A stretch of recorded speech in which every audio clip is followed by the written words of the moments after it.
नमस्कार। Society of career technology एवं जन विकास महासभा द्वारा आयोजित इस जूलॉजी क्लास में आपका स्वागत है। आज 13 अगस्त की शाम है और एपिसोड नंबर 104। अभी हम लोगों ने कुछ दिन पहले ये शुरू किया था कि विभिन्न चैप्टर्स को समझने के साथ साथ उससे संबंधित क्वेश्चंस की भी प्रैक्टिस की जाए, क्योंकि आगे आने वाले कॉम्पिटिशन्स में आपको इसकी ज़रूरत होती है। और इसमें टाइम मैनेजमेंट बहुत ज़रूरी है कि निर्धारित समय में ही आपको सवाल का जवाब ढूंढना है।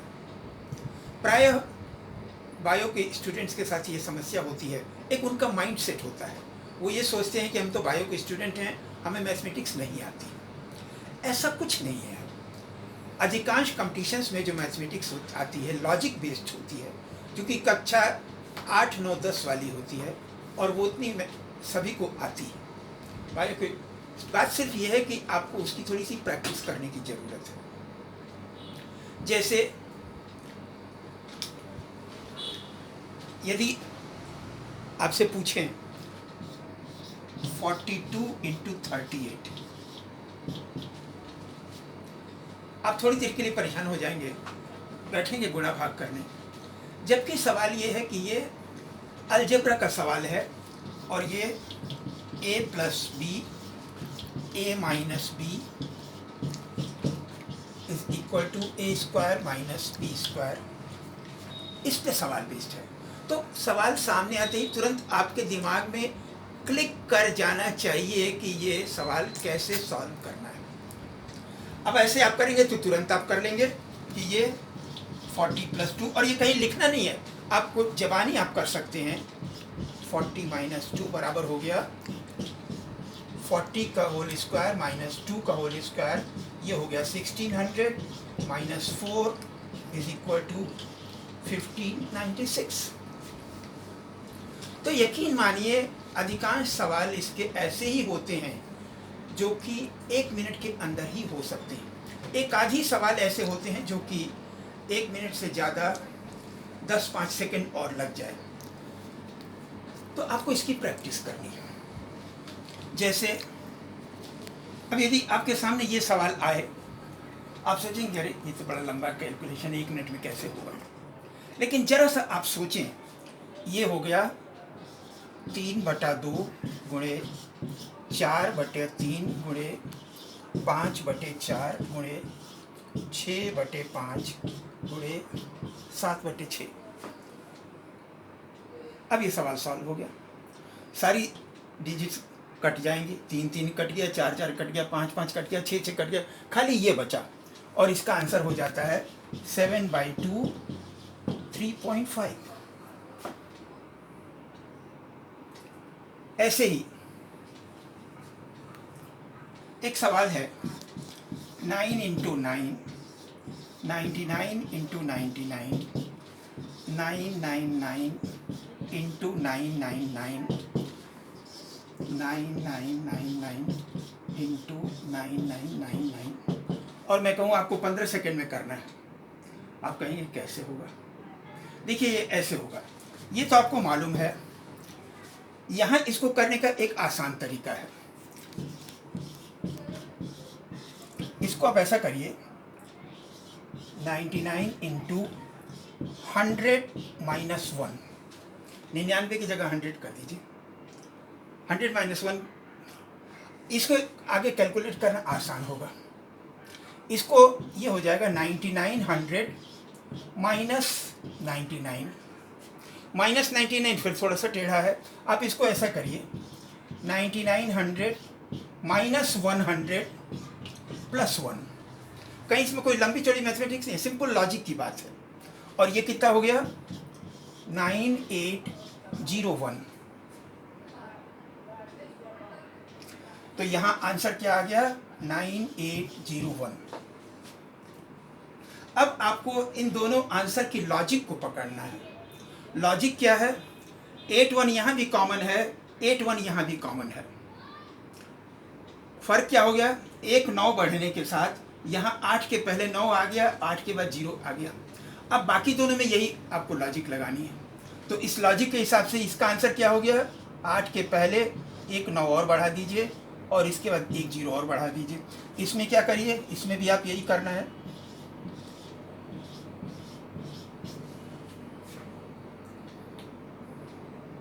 नॉर्मल कंपटीशन में ये नहीं चल, नॉर्मल जो इम्तहान में आपको ये नहीं करना है, लेकिन जहाँ ऑब्जेक्टिव क्वेश्चंस का सवाल है वहाँ कुछ इस तरीके के फार्मूले लगते हैं। एक और सवाल आपको बताता हूँ ऐसे ही, ये सवाल है, इसमें इन सब का स्क्वायर करना है आपको। अब बड़ी सिंपल सी बात है, सभी में 25 तो आगे आएगा ही,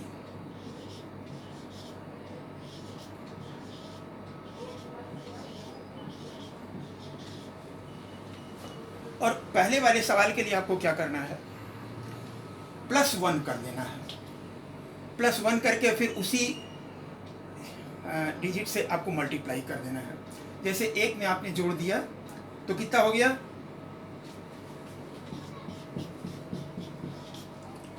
2 एकम, उससे फिर इसमें मल्टीप्लाई कर दीजिए, ये आ गया 225। यही फार्मूला यहाँ पे लगेगा। 2 + 1 कितना हो गया, 3, और 3 दूनी 6, 3, 1 जोड़ दीजिए 4, 4 3 12, 4 1 5, 5 चौको 20। ऐसे यदि आपसे एक बहुत सिंपल सा सवाल है कहीं कंपटीशन में आ जाए,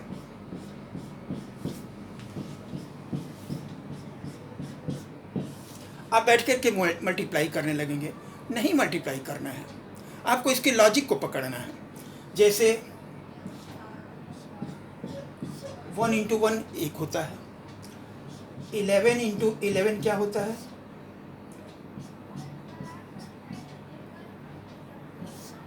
1 2 1।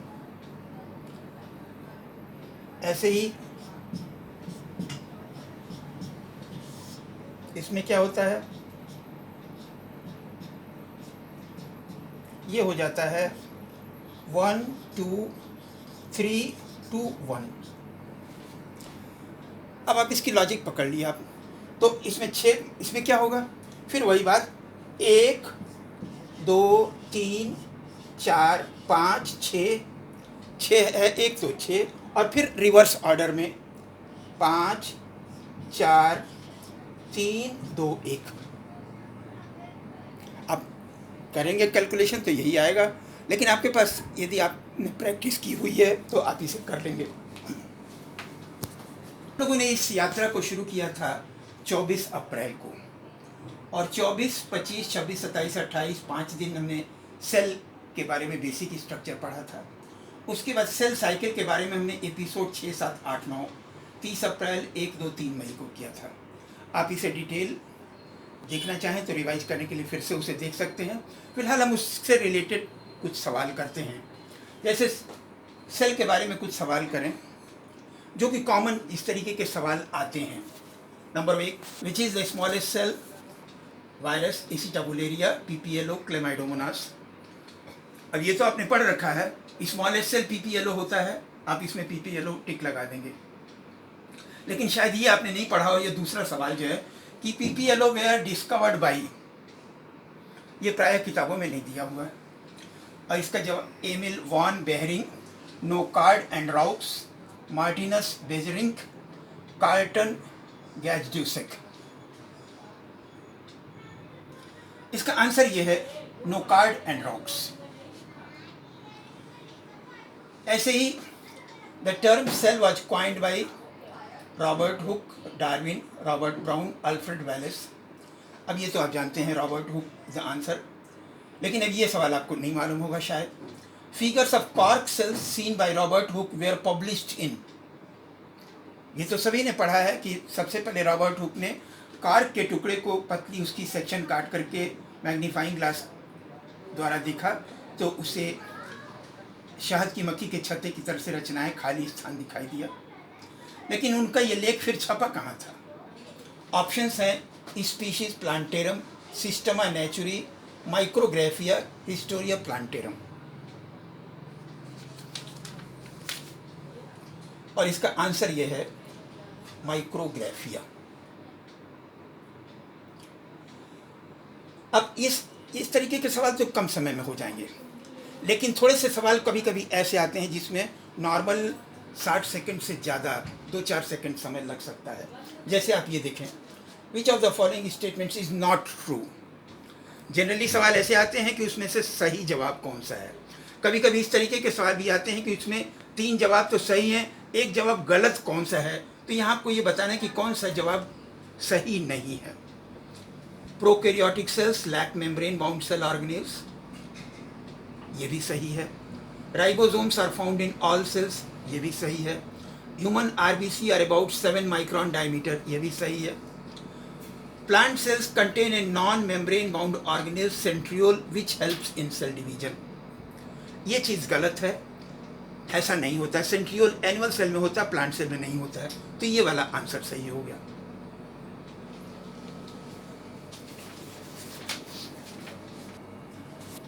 इसी तरह से एक सवाल ये है, जैसे omnis cellula e cellula all cells from pre existing cells statement was given by Robert Brown, Rudolf Virchow, M G. Schleiden, Theodor श्वान।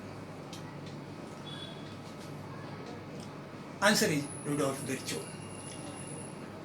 अब ये सवाल जरा सा है, cell theory is not applicable to. Cell theory किस चीज़ के लिए एप्लीकेबल नहीं है? सारे प्लांट्स और एनिमल सेल्स में सेल्स होते हैं, सेल से उनका शरीर बना होता है, तो कहाँ ये लागू नहीं होगा? जरा सोचिए। Algae, viruses, fungi, lichens, RBC of camel. The answer is viruses. यहीं पे आपको बता दें, आरबीसी ऑफ कैमल में खासियत क्या है। नॉर्मली सारे मैमल्स में और ह्यूमन बीइंग के आरबीसी में न्यूक्लियस नहीं होता है, लेकिन कैमल के आरबीसी में न्यूक्लियस होता है। ये एक विशेष बात है। Main difference between animal and plant cells is that plant cells lack rigid cell wall, animal cells lack rigid cell wall. Plant cells possess small vacuoles, animal cells possess large vacuoles.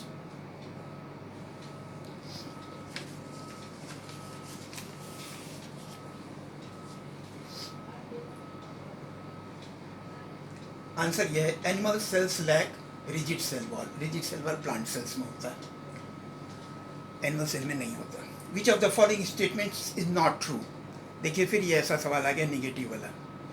Animal cells never contain chloroplast unlike many plant cells, ये भी सही है। Plant cells have cellulosic cell wall while animal cells do not, ये भी सही है। Plant cells have central vacuoles while animal cells do not, ये भी सही है। Animal cells contain ultrascopic chloroplasts while plant cells contain microscopic chloroplast, ये गलत है। तो आंसर ये हो गया डी वाला। इसी तरह से जो पहले बात तो ये कि आपको सब्जेक्ट का कंसेप्ट बिल्कुल क्लियर होना चाहिए, और सब्जेक्ट का कंसेप्ट यदि क्लियर है तो फिर उसके बाद आपको फिर प्रैक्टिस करनी है उसके क्वेश्चन आंसर पे। जैसे सेल साइकिल और सेल डिवीजन। सेल की जो ओवरऑल लाइफ साइकिल होती है उसे क्या कहते हैं? Cell cycle. इसमें 2 स्टेजेज होते हैं, जिस समय सेल डिवाइड हो रहा है और जिस समय सेल नहीं डिवाइड हो रहा है। जिस समय सेल नहीं डिवाइड हो रहा है उस स्टेज को पहले इंटरफेज कहते थे, लेकिन अब नहीं कहते हैं। अब उससे पहले उसे रेस्टिंग स्टेज कहते थे, लेकिन अब नहीं कहते थे, अब उसे सिर्फ इंटरफेज कहते हैं। इंटरफेज मतलब 2 फेज के बीच में, 2 विभाजन के बीच में। पहले सोचा जाता था कि इंटरफेज में कुछ नहीं होता है, लेकिन बाद में पता चला कि इंटरफेज में बहुत सारे केमिकल चेंजेस होते हैं। जैसे सेल साइकिल में देखिए क्या होता है, 4 स्टेजेस में बांटा जाता है। एक तो G1, S और G2, ये तो इंटरफेज के 3 स्टेजेस हैं। और उसके बाद M माइटोसिस या मियोसिस फेज। यहीं पर एक बात इंपॉर्टेंट ये है, G1 और G2 में ग्रोथ होता है, प्रोटोप्लाज्मिक मटेरियल का फॉर्मेशन होता है। जैसे G1 में क्या होता है, आरएनए और प्रोटीन सिंथेसाइज होते हैं।